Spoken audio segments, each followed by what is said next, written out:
बच्चों नमस्ते।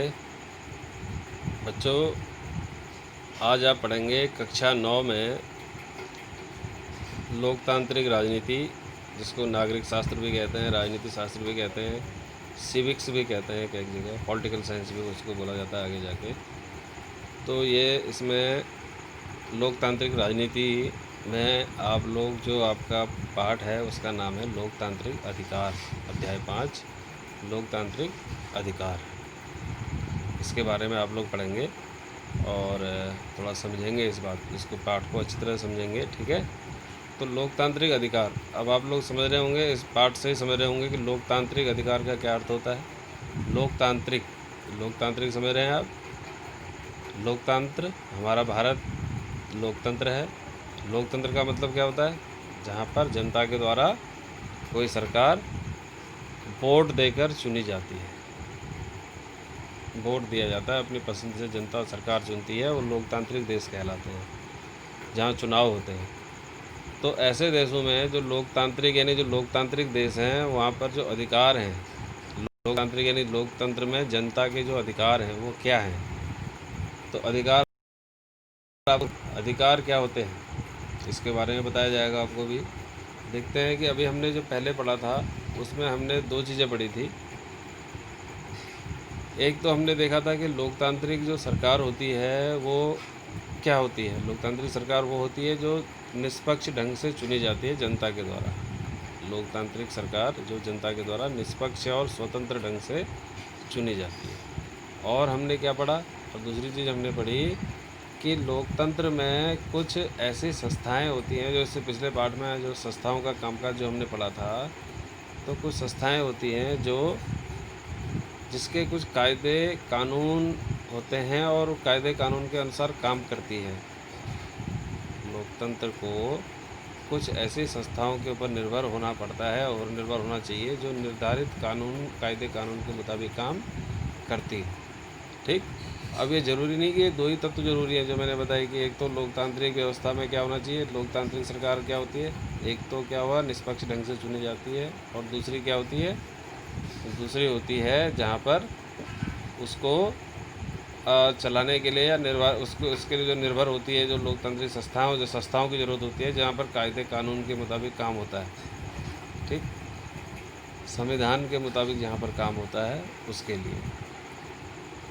चुनाव और संस्थाओं के साथ साथ तीसरा तत्व है अधिकारों का उपयोग। अब बात आ रही है अधिकारों का उपयोग। इसकी मौजूदगी भी सरकार के लोकतांत्रिक चरित्र के लिए ज़रूरी है। अधिकार भी बहुत ज़रूरी हैं। अगर सरकार के लिए चुनी हुई सरकार ज़रूरी है, और देश के लिए अगर चुनी हुई लोकतांत्रिक व्यवस्था के लिए अगर चुनी हुई सरकार ज़रूरी है, संस्थाएँ अगर उसमें ज़रूरी हैं, तो अधिकार भी उसमें ज़रूरी है। किसके? एक व्यक्ति के, जनता के। इसकी मौजूदगी भी सरकार के लोकतांत्रिक चरित्र के लिए ज़रूरी है। बहुत सही ढंग से चुने हुए और स्थापित संस्थाओं के माध्यम से काम करने वाले शासकों को भी यह ज़रूर जानना चाहिए कि कुछ लक्ष्मण रेखाओं का उल्लंघन नहीं करना है। नागरिकों के लोकतांत्रिक अधिकार ही इन लक्ष्मण रेखाओं का निर्माण करते हैं, ठीक। अब देखिए, अधिकार के बगैर कैसा जीवन होगा और अधिकारों के साथ हमारा जीवन कैसा होगा। इसके लिए हम एक दो कहानियाँ पढ़ेंगे। कहानियाँ मतलब हम इस बात पर गौर करेंगे कि हम एक दो देशों के बारे में जानेंगे, उन देशों के बारे में चर्चा करेंगे, और ये देखेंगे कि उस देश के लोगों के पास जिनके एक हम देश के बारे में चर्चा करेंगे जिसमें ये बताएंगे कि उस देश के लोगों के पास कोई अधिकार नहीं है, ठीक। और एक हम उस देश की चर्चा करेंगे कि जहाँ पर प्रत्येक व्यक्ति के पास कुछ न कुछ अधिकार हैं देश में रहते हुए। और एक हम उस देश की चर्चा करेंगे कि वहाँ पर अधिकार तो हैं, लेकिन वो अधिकार किसी काम के नहीं है, खाली दिखावे के हैं। तो ये सब चीज़ें भी हम इसी पाठ में पढ़ेंगे, ठीक। तो हम कहानी के बारे में अगर पढ़ें तो कहानी पहले देख लेते हैं हम। इसमें एक लेटर लिखा हुआ है प्रिय श्री टोनी ब्लेयर जो इंग्लैंड के प्रधानमंत्री हुआ करते थे, अब रिटायर्ड हैं। तो टोनी ब्लेयर को जो प्रधानमंत्री थे उनको एक लेटर लिखा है। किसने लिखा है? एक बच्चे ने लिखा है जो जिसकी उम्र है 9 साल और नाम है उसका अनस जामिल अल बन्ना। अनस जामिल अल बन्ना, वो बच्चा है, उम्र 9 साल है उसकी। 7/12/2005 को ये लेटर लिखा उन्होंने। किसको लिखा? एक प्रधानमंत्री को। कहाँ के प्रधानमंत्री को? इंग्लैंड के प्रधानमंत्री। तो पहले हम देख लेते हैं कि अधिकारों के बिना जीवन क्या है, कहानी पढ़ते हैं। उससे पहले थोड़ा सा हम इसको समझ लें कि हमने अधिकारों की चर्चा तो बार बार हम कर रहे हैं, और अगर हम ये देखें तो हमने इससे पहले भी सब अधिकारों के बारे में ही पढ़ा था, है ना। तो फिर भी हम देखते हैं कि हमने क्या पढ़ा। लोकतंत्र के बारे में हमने क्या पढ़ा था? लोकतंत्र किसे कहते हैं? लोकतंत्र जहाँ पर जनता का जनता के लिए और जनता के द्वारा शासन किया जाता है, वो लोकतंत्र कहलाता है। ये हमने पढ़ा था पहले पार्ट में। दूसरे पार्ट में हमने क्या पढ़ा था कि संविधान का निर्माण कैसे हुआ, है ना। संविधान का निर्माण कैसे हुआ, किन किन लोगों ने उसका, कितने कितने लोग थे उसमें, और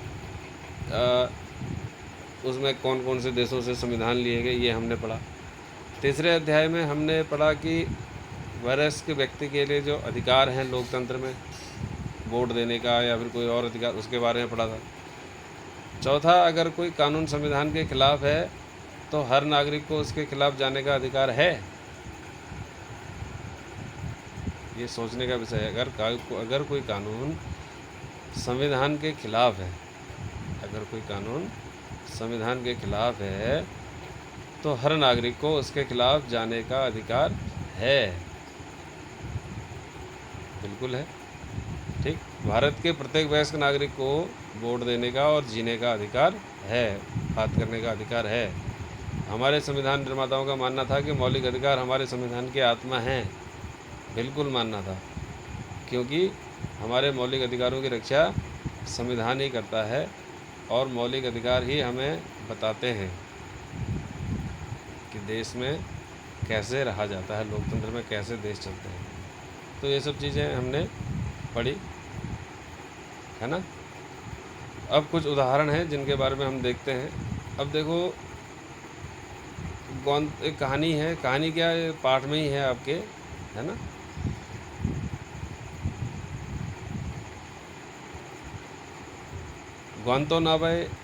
ग्वांतानामो का बे का एक जेल है जो अमेरिका का है। पहले इसके पढ़ लेते हैं बच्चे ने क्या लिखा है। तो बच्चे ने लिखा है कि प्रिय श्री टोनी ब्लेयर, सबसे पहले तो यही कि आप कैसे हैं। मैंने 2 साल पहले आपको पत्र लिखा था, आपने उसका जवाब क्यों नहीं दिया। मैं बहुत दिनों तक आपके जवाब का इंतज़ार करता रहा, पर आपका जवाब आया ही नहीं। क्या आप मेहरबानी करके मेरे सवाल का जवाब देंगे? मेरे पिता जेल में क्यों बंद हैं? वे दूर दराज के ग्वांतानामो बे में क्यों रखे गए हैं? मुझे अपने पिता की कमी बहुत खलती है। मैंने अपने पिता को 3 वर्षों से नहीं देखा है। मैं जानता हूँ कि मेरे पिताजी ने कुछ भी गलत नहीं किया है, क्योंकि वे बहुत अच्छे आदमी हैं। लोग भी मेरे पिताजी के बारे में बहुत आदर के साथ बातें करते हैं। आपके बच्चे आपके साथ क्रिसमस मनाते हैं। क्रिसमस एक त्यौहार होता है जो अंग्रेज़ लोग मनाते हैं, और हमारे यहाँ भारत में भी मनाया जाता है, ईसाई लोग मनाते हैं। हम भी हर्षोल्लास के साथ मनाते हैं। पर मैंने, मेरे भाई और बहनों ने पिछले 3 वर्षों से पिताजी के बिना ही ईद मनाई है। ये मुस्लिम बच्चा है जो ईद मनाता है। ईद हमारे भारत में मनाई जाती है, बहुत हर्षोल्लास के साथ मनाई जाती है। इसके बारे में आप क्या सोचते हैं? मुझे उम्मीद है कि इस बार आप मेरे पत्र का जवाब देंगे। धन्यवाद। अनस जामिल अल बन्ना, उम्र 9 साल। इस बच्चे ने लेटर लिखा प्रधानमंत्री को कि मेरे पिताजी को बंद किया गया जेल में, क्यों किया गया है, जबकि उनके बारे में तो लोग कहते हैं कि बहुत अच्छे आदमी हैं। समाज में भी लोग कहते हैं, हर एक आदमी कहते हैं अच्छे, तो उनको जेल में क्यों बंद किया गया? ये कैसा लोकतंत्र है? लोकतंत्र में ऐसे तो बंद नहीं किया जाता ना, जब तक कोई गुनाह ना किया हो। तो जो ग्वांतानामो, इसमें चिट्ठी में जो जिक्र आया है ग्वांतानामो बे जेल का, इसके बारे में पढ़ते हैं। अमेरिकी फ़ौज ने, अमेरिका में है ग्वांतानामो बे जेल, अमेरिकी फ़ौज ने दुनिया भर के विभिन्न स्थानों से 600 लोगों को चुपचाप पकड़ लिया। ये बड़ी बात है। देखो, दुनिया में इधर उधर पूरी दुनिया में 600 लोगों को चुपचाप पकड़ लिया, और इन लोगों को ग्वांतानामो बे एक स्थित एक जेल में डाल दिया। क्यूबा एक अमेरिका, दक्षिणी अमेरिका में है जगह। क्यूबा के निकट स्थित इस टापू पर अमेरिकी नौसेना का कब्जा है। अमेरिकी सरकार कहती है कि ये लोग अमेरिका के दुश्मन हैं। और न्यूयॉर्क में हुए 11 सितंबर 2001 के हमलों से इनका संबंध है। न्यूयॉर्क में जो 2001 में हमला हुआ था अमेरिका में। अनस के पिता जामिल अल बन्ना उन 600 लोगों में से एक हैं, जो उन 600 लोगों को पकड़ा है उसी में से एक हैं, जिस बच्चे ने लेटर लिखा है प्रधानमंत्री को, जिन्हें केवल संदेह के आधार पर पकड़कर जेल में डाल दिया गया। अधिकांश मामलों में गिरफ्तार लोगों के देश की सरकार को उनकी गिरफ्तारी और जेल में डालने की सूचना भी नहीं दी गई। किसी को बताया भी नहीं गया कि हम उनको पकड़ के ले जा रहे हैं, आए चुपचाप पकड़ के ले गए। अन्य कैदियों की तरह जामिल के परिवार वालों को भी अखबारों के माध्यम से खबर मिली कि उसे भी जेल में ही रखा गया है। इन कैदियों के परिवार वालों, मीडिया के लोगों और यहाँ तक कि संयुक्त राष्ट्र के प्रतिनिधियों को भी उनसे मिलने की इजाज़त नहीं दी जाती। अमेरिकी सेना ने उन्हें गिरफ्तार किया, उनसे पूछताछ की और उसने फैसला किया कि किसे जेल में डालना है और किसे नहीं। न तो किसी भी जज के सामने मुकदमा चला और ना ही ये कैदी अपने देश की अदालतों का दरवाज़ा खटखटा सके। एक अंतर्राष्ट्रीय मानवाधिकार संगठन एमनेस्टी इंटरनेशनल, जो अंतर्राष्ट्रीय मानवाधिकार संगठन है, उसने ग्वांतानामो बे के कैदियों की स्थिति के बारे में सूचनाएं इकट्ठी की और बताया कि उनके साथ ज्यादती की जा रही है, उनके साथ अमेरिकी कानूनों के अनुसार भी व्यवहार नहीं किया जा रहा है। अनेक कैदियों ने भूख हड़ताल करके इन स्थितियों के खिलाफ विरोध करना चाहा, पर उनको ज़बरदस्ती खिलाया गया या नाक के रास्ते उनके पेट में भोजन पहुंचाया गया। जिन कैदियों को आधिकारिक रूप से निर्दोष करार दिया गया था, उनको भी नहीं छोड़ा गया। संयुक्त राष्ट्र द्वारा कराई गई एक स्वतंत्र जांच से भी इन बातों की पुष्टि हुई। ये सही बात थी बिल्कुल। संयुक्त राष्ट्रसंघ के महासचिव ने कहा कि ग्वांतानामो बे जेल को बंद कर देना चाहिए। अमेरिकी सरकार ने इन अपीलों को मानने से इनकार कर दिया। ठीक, तो आप लोग देख रहे हैं कैसे जो है ज़बरदस्ती पकड़ के ले गए लोग, और उनको जो है कोई भी अधिकार नहीं थे उन लोगों को बोलने के, किसी से मिलने नहीं दिया जाता था, है ना। अब इसी में हम आगे बढ़ेंगे एक और देश के बारे में। अभी तो हमने पढ़ा अमेरिका के बारे में। देखो, अमेरिका जो है सबसे बड़ा लोकतंत्र कहा जाता है और कहा जाता है कि वहाँ पर लोगों के मानव के अधिकारों की सबसे ज़्यादा रक्षा होती है।